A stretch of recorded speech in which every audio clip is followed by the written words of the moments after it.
Olá, alunos, vamos continuar a videoaula falando sobre força magnética. Agora vamos falar sobre a força magnética atuando num elemento de corrente. Então observe o seguinte, você tem aqui um condutor imerso na região de campo magnético, cuja corrente no condutor aqui é zero. Tá pequenininho aqui, mas basicamente aqui eu tenho uma bola aqui com um X que indica que é o campo magnético entrando na folha. Observe que nesse caso aqui você tem o fio, você não tem nada acontece a princípio com o fio. Porém, quando você faz passar uma corrente aqui para cima, veja que ele sofre uma flexão aqui para o lado esquerdo, né? Ele entorta para o lado esquerdo. Quando você muda o sentido da corrente, agora a corrente para baixo, certo? Você vê que a hora tem essa flexão para o lado direito. Ou seja, quando você tem um condutor sendo percorrido por uma corrente numa região de campo magnético, uma força vai atuar, certo, sobre esse condutor. Na realidade, a força vai atuar sobre a carga, né? Porque se você tem uma corrente, corrente nada mais é do que carga em movimento. Então, a gente diz que tem uma força atuando no elemento de corrente. Eu vou chamar elemento de corrente o produto da corrente vezes o comprimento aqui dl, que é um comprimentozinho do fio. Então, imagine que eu estou analisando o que está acontecendo aqui nesse comprimento aqui desse condutor dl percorrido por uma corrente I. Então, eu estou dizendo que devido à presença do campo magnético, vai existir aqui uma força. Não é a força total, não é a força na carga total aqui que está atravessando o condutor no condutor. É simplesmente nesse elemento aqui de corrente. Então eu posso dizer que o DF, uma força infinitesimal, vai ser IDL produto vetorial com B. Certo? Então essa equação aqui tem um DF aqui, porque a gente está calculando só nesse elemento, certo? De corrente.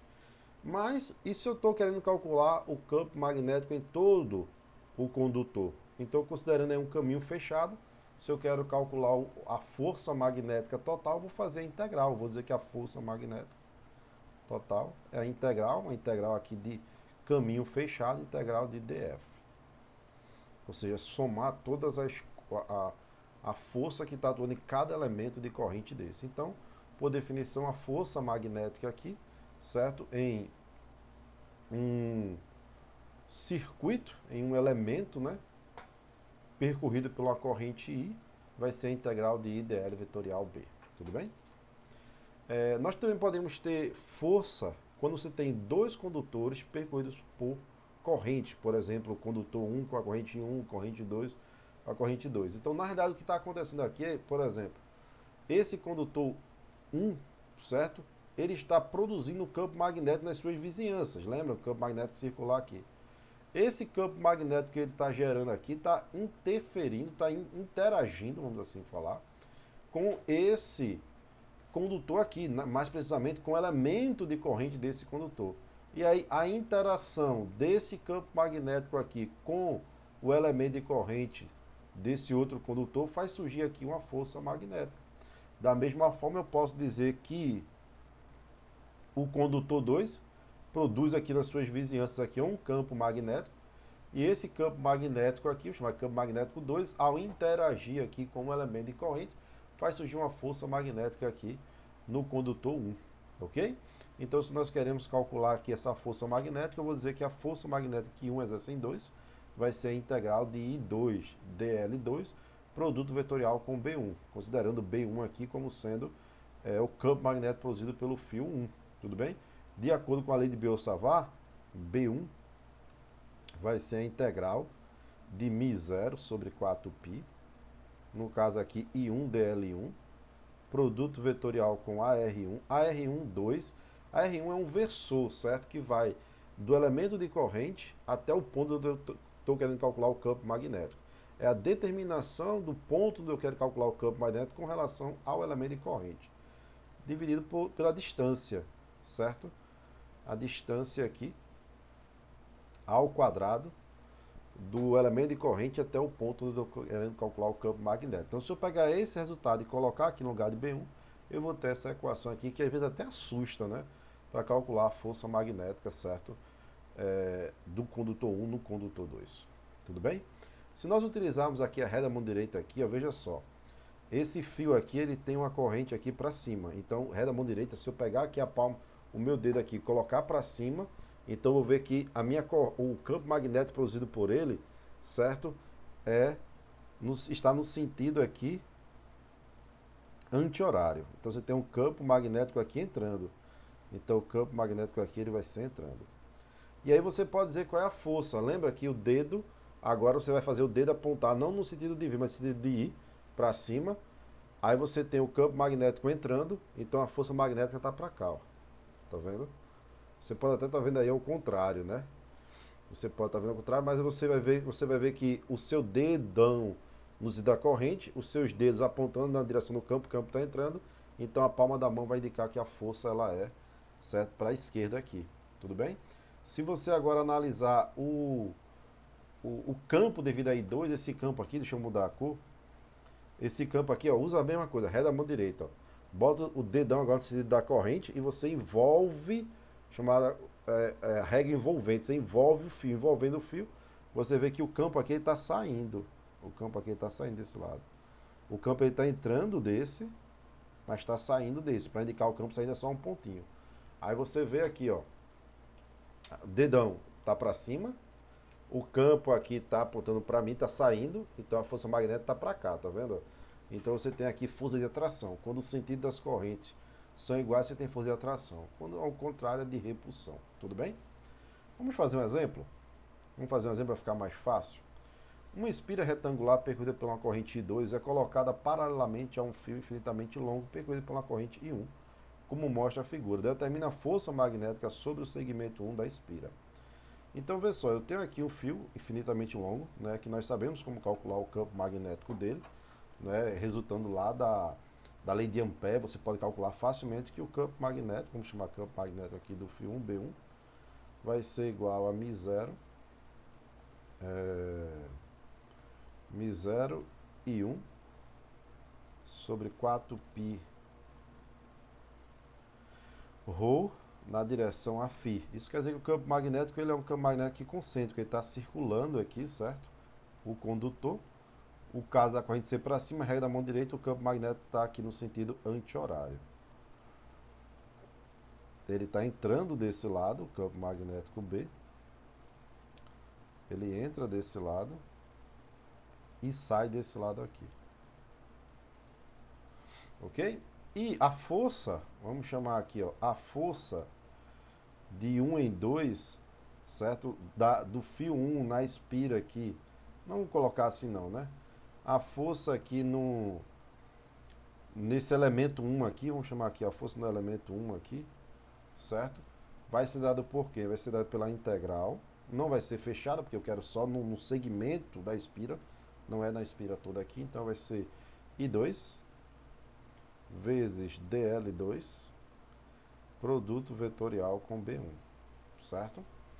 Aí quem é o DL2? O DL2 tem que deixar bem claro quem é, certo? Vai ser, ele como aqui seria a direção Z, essa vertical aqui, sempre coordenadas cilíndrico, né? Então na direção Z, então vai ser um DZ na direção AZ, ok? Então F1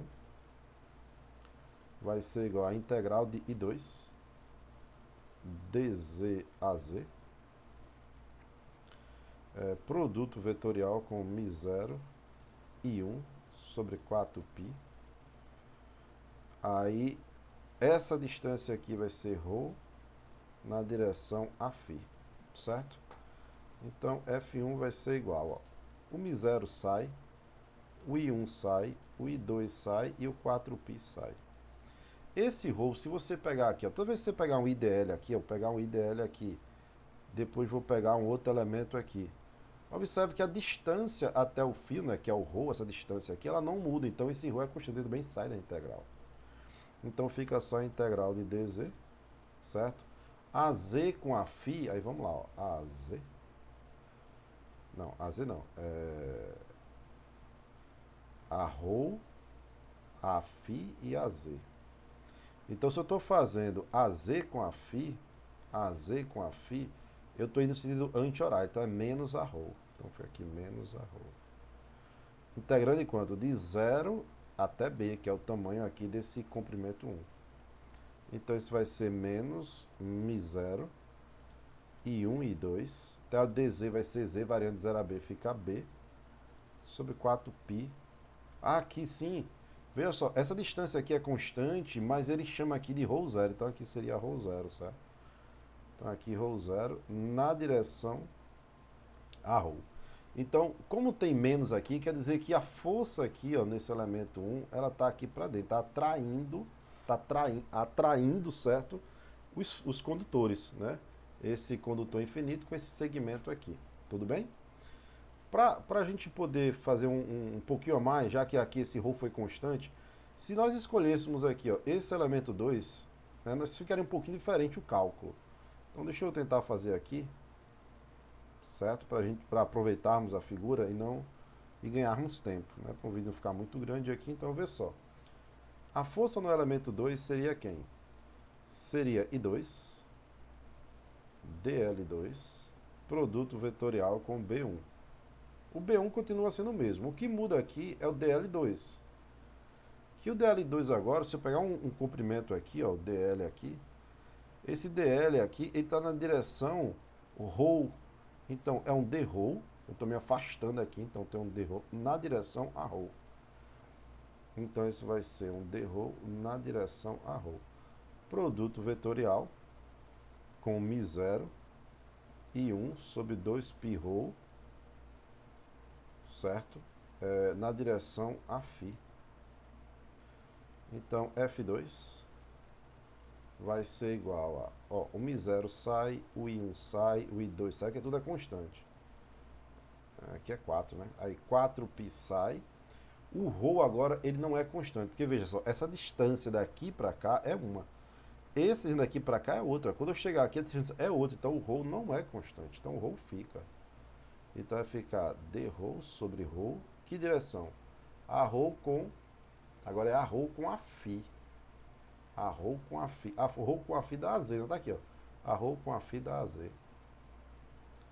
E eu estou integrando de quanto? Essa distância aqui, ó, é ρ0. Daqui para cá é ρ0. E essa distância aqui máxima é ρ0 mais A.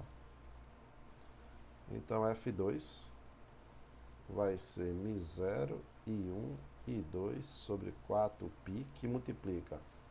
A integral de dρ sobre ρ é log da periana de ρ, variando de ρ0 até ρ0 mais A.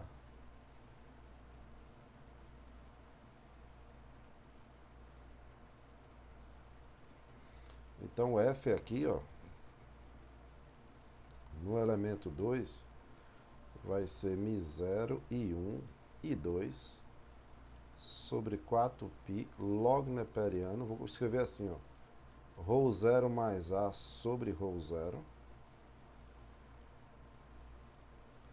na direção AZ. Ou seja, a força magnética aqui, ó, deixa eu apagar isso aqui. Deixa eu colocar isso aqui embaixo. DL é dρ a ρ. A força magnética F2 é aqui. Tudo bem?